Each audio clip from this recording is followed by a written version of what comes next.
આજે આપણે બનાવીશું ફાફડા અને કઢી।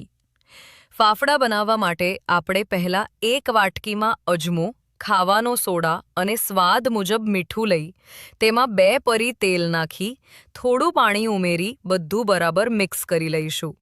હવે એક થાળમાં એક નાનો વાટકો ચણાનો લોટ લઈ તેમાં આ મિક્સર નાખીને લોટ બરાબર બાંધી લઈશું। તેમાં 1 પરી તેલ નાખી ફરી બરાબર મિક્સ કરી લઈશું।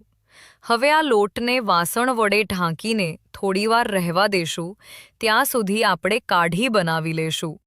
કઢી બનાવવા આપણે 2 ચમચી ચણાનો લોટ, સ્વાદ મુજબ મીઠું અને સ્વાદ મુજબ લીંબુના ફૂલ લઈ તેમાં થોડું પાણી નાખી બરાબર મિક્સ કરી લઈશું।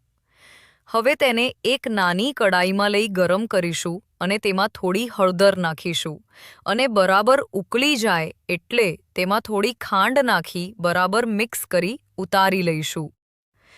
પછી વઘારિયામાં 1 પરી તેલ લઈ ધીમા ગેસ પર ગરમ કરીશું અને તેમાં થોડી રાઈ નાખી બરાબર ગરમ કરીશું। રાઈ બરાબર તતડી જાય એટલે તેનાથી કઢીનો વઘાર કરી બરાબર મિક્સ કરી લઈશું।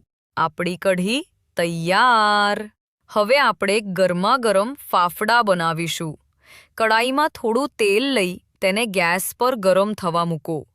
હવે ઢાંકીને મૂકેલા લોટમાંથી થોડો લોટ લઈ વિડીયોમાં બતાવ્યા મુજબ હથેળીથી દબાવીને પટ્ટી બનાવવી। તેને ચાકુ વડે કાઢી ગરમ કરેલા તેલમાં બરાબર તળી લેવા। આપણા ફાફડા તૈયાર। તેને તળેલા લીલા મરચાં અને કઢી સાથે સર્વ